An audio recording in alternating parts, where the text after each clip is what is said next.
Hello everyone, I'm Susan Poisson-Locke, Professor in Contemporary Art at UAL, University of the Arts London, and Director of the UAL Decolonising Arts Institute.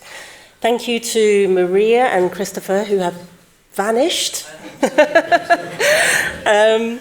for the very warm and rich words of welcome, and thank you all for joining us for this two-day conference as part of a week-long programme across Tate Modern and Tate Britain, marking, as Maria said, the culmination of the project Transforming Collections. Christopher spoke of gifts just now. We are gifting you two further introductions. Bear with us, we're running slightly behind, but we have plenty of time this afternoon, and over the coming days to get into some really good conversations. I have one housekeeping note to share, which is that we are not expecting a fire drill. So if the alarm does sound, please leave via the nearest fire exit and head to the front of the building. Otherwise, please stay. It has been an extraordinary privilege and truly edifying challenge to lead this project with an absolutely incredible team. I gesture over this direction. Over the last long 3 years, working in close collaboration with colleagues at UAL Creative Computing Institute and Tate, as well as many other partners, the project has engaged over 20 researchers, including art historians, curators, museum professionals, creative technologists, software engineers, and artists. And our 15 partners include Arts Fund, Art UK, Arts Council Collection, Birmingham Museums Trust, British Council Collection, Contemporary Art Society, I can't do it without the list in front of me, Innova, JISC Archives Hub, Manchester Art Gallery, MIMA, National Museums Liverpool, National Museums Scotland, Van Abbe Museum, Wellcome Collection, and many other contributors besides. And I want to especially shout out to Bradford Cartwright Hall, Government Art Collection, and Sheffield Museums Trust. It's wonderful to see so many of you represented in the audience today as well. Building on the work of the earlier Black Artists and Modernism, or BAM project, which was led by UAL Professor Dame Sonia Boyce, the Transforming Collections Tank Discovery Project, developed in parallel with the Tank Foundation Project, Keep Up, Provisional Semantics, which was led by Tate. It's worth remembering that this was in the context of the COVID-19 pandemic, the resurgent Black Lives Matters movement, and intensifying debates around contested heritage. All these projects can be said to share disruptive, anti-racist, counter-canonical, decolonial, restorative, and reparative impulses. Transforming Collections not only seeks to build on BAM's impact on collections research, curation, and acquisitions, but also to attend more closely to the question of how, structurally, systemically, methodologically, we come to know or forget certain artists and artworks. Even if, as Lisa Nandy recently declared, the culture wars are over, it's clear that the work remains, of the undoing the enduring legacies of empire and colonization that continue to shape our past and future histories. The underlying driving questions of the project are: whose voices, bodies, and experiences are centered and privileged within collections? How can the architectures, algorithms, and relations of oppression that structure and define collections' narratives be surfaced and transformed? What could an equitable, inclusive, distributed yet connected and evolving national collection look like? We can only offer partial answers, but emphatically not solutions. combining critical art historical and museological research with participatory machine learning or ML development to ensure the former drives the latter and not the other way around. To support critical collections work, we have sought to surface patterns of bias, to resurface artists and artworks, enable cross-search and research into collections through small bespoke datasets, and to open up new interpretative frames and potential histories of art, nation, and heritage. Our interdisciplinary, collaborative, and importantly, iterative processes have been necessarily self-reflexive and interestingly uneasy. The project has unfolded as AI technologies have accelerated intelligences and stupidities, along with the risks of perpetuating existing inequalities and harms. It has taken us time to grapple with our respective individual and disciplinary habits and biases, still grappling, and to understand the limits of what ML can and cannot or should not do. We understand a technical solution is neither desirable nor possible in overcoming barriers that are not merely digital, but essentially social and cultural. Approaching ML then as a potentially useful but fundamentally flawed tool that can nevertheless support, with care, the critical transformation of the cultures and heritages in our collections, we have to remember that neither machines nor museums are neutral. And it is the me, you, I, we, in the equation, in the intersections, who hold the key.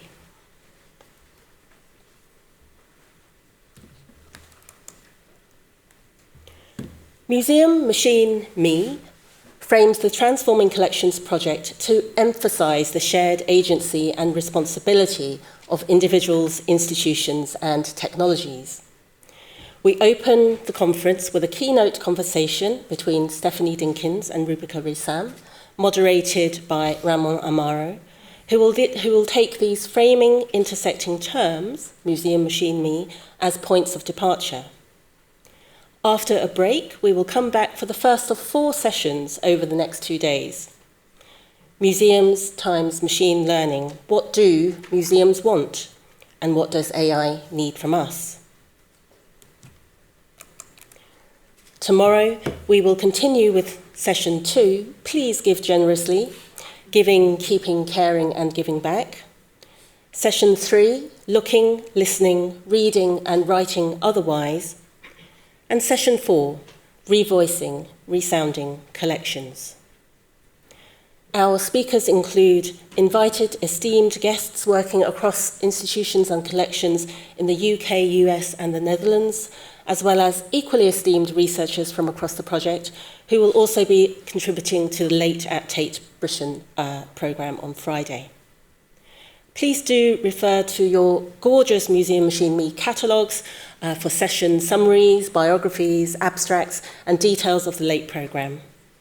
We also encourage you to experience the temporary displays in the South Tanks, presenting the work in progress of 4 artists undertaking practice research residencies with the project.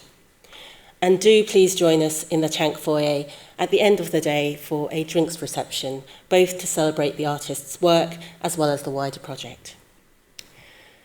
Before we really get going, I want to thank UKRI and the AHRC Programme Directorate for funding and supporting this project. There are also many other people to thank, and not enough time to name all the wonderful co-investigators and researchers on the project from whom I continue to learn so much. All our partners who have engaged so openly and reflexively, long may our collaborations and conversations continue. On behalf of the project team and partners, I also want to thank our colleagues at UAL and Tate across research, comms, events and AV teams for their crucial behind-the-scenes support. And finally, I absolutely must name and thank our amazing core team who have worked tirelessly and with great care to support us all in the complex delivery of both the project and the programme. Yinea Rebanak, Fleur Kaminska, Ariel Haviland and Rebecca Gremo. We couldn't have done any of this without you. Thank you.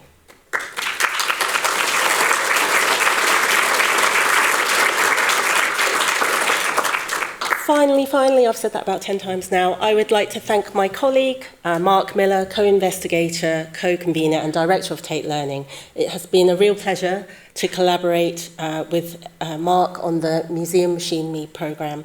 And now he's obliged to say the same about me.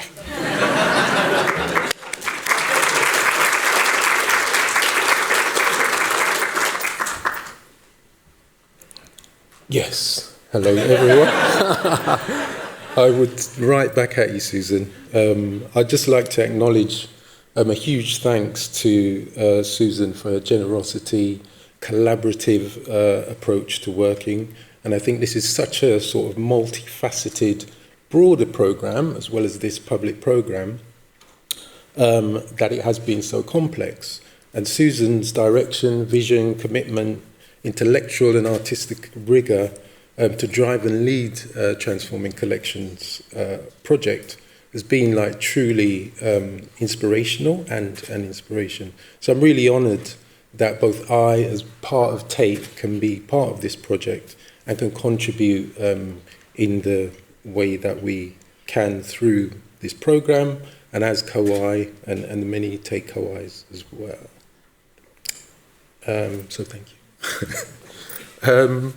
I just want to say a few words, and I think, as Susan said, we are going to get started, but I just wanted to talk about, over the last 25 years, learning programs across Tate sites have consistently aimed to demonstrate a wide range of representational approaches that are really about providing access, knowledge, demystifying, if you want, the function of cultural spaces, their histories, perspectives held by artists, art institutions, and its appropriate gatekeepers. Learning at varying levels have really sought to provide a reflective, critical, collaborative opportunities to navigate the platforms of historic, modern, and contemporary narratives, both of our immediate communities, our regions, national, international, social, cultural, lived experience, and of course all of this in conversation with historic, modern and contemporary art. The work crucially starts with an audience focus around accessibility, equitable, creative engagement. And I suppose as well as developing content, working with artists, technologists, the previous digital learning and research programme across Tate Britain and Tate Modern really provided these ideas around digital making and experience specifically in galleries.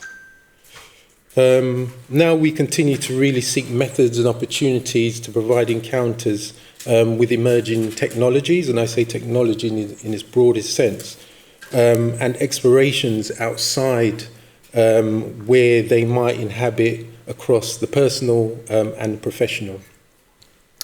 And this work, was also really driven by this idea of digital literacy and skills such as digital production, AI, robotics, data, and offer a real equitable and diverse interdisciplinary opportunities for intergenerational learning with technology, underpinned again by art, artists and ideas. And now Transforming Collections has really offered fantastic insights and opportunities provided through a research critical pathways into the museum, so looking a little bit more deeply into museums' processes, systems, data, and of course kind of learning-based encounters with art. So these approaches are really aimed to manifest the potential of, as we've mentioned, kind of human-centered machine learning through research, and the potential of the 21st Century Art Museum really as a vital space to connect and reconnect, to inspire, to be creative, to hold, acquire knowledge, where public, society, and art can kind of relocate themselves. The concerns of transforming collections really resonates with the considerations that we are having and reflecting on are taking place in Tate. And many of my colleagues here, I hope, would agree, at Tate. This includes how we consider public programs, exhibitions, displays, how we can continue to represent the breadth of artists and their practices, accompanied by a broader, deeper presentation of the context and the cultures and the very politics of representation nationally and globally. The collection care, the curatorial practice across the various departments at Tate, such as our department, learning, curatorial, digital, research and interpretation, are actively holding and working through questions of lived and live experience, such as how do we connect and intersect our work individually, collectively, institutionally, with the most current and contentious questions and societal challenges, while really being aligned and on the front line of the most challenging art. There are many expectations made of Tate that relate to past and recent practices. Some of those may no longer exist, such as how and why decisions and priorities are made surrounding custodianship, representation, priorities surrounding race, class, economy, and patronage. It's clear that colleagues and practitioners have to find a way to move faster than the systems that surround us and the systems that we inhabit. Transforming Collections Projects has offered a really unique opportunity for this public program to explore the blurring of edges of data, digital material, and physical and analog worlds of practice. There are deeply analytical as well as playful disruptions and interventions presented through multiple live, experiential, visual, textual, participatory strands of the museum, machine and me conference, and the residency display downstairs in the South Tank, and as well as on Friday, the Later Tate event. We really aim to emphasize and make tangible the multidisciplinary opportunities of audiences to engage through the gallery space, its media, digital material, installations, performance, both sonic work and discursive events. This is a really critical human and digital communion for the reoccurring negotiation and influence of human to machine and machine to human. The Transforming Collections project has encouraged an understanding and approach to digital technology, machine learning, AI, that exposes, I think, the shifts and the progress made at Tate and other museums, of course, as well as it really illuminates the limitations and the multitude as well of possibilities and futures of the art museum and what it could be and what it could hold. So I'm going to stop there. And so without further ado, I really now want to introduce Dr. Roman Amaro, who will then introduce and moderate the keynote conversation between Stephanie Denking and Rupika Rissam. I'm just going to say a few words about his introduction to Roman. Dr. Roman Amaro is a senior researcher in digital cultures at the New Institute, the National Institute of Architecture for Design and Digital Culture in the Netherlands. Roman's writing, research and artistic practice emerging at the intersection between Black study, digital culture, psychosocial study and the critical and the critique of computational reason. Before joining a new institute, Ramon worked as a lecturer in art and visual culture of the Global South at UCL in London, engineering program manager for the American Society of Mechanical Engineers, quality design engineer for General Motors. He recently published a book, The Black Technical Object, on machine learning and the aspiration of black being, which contemplates the abstruse nature of programming, mathematics, and the deep incursion of racial hierarchy, to inspire alternative approaches to contemporary algorithmic practice. So now over to you, Ramon. I'd like to invite you to chair this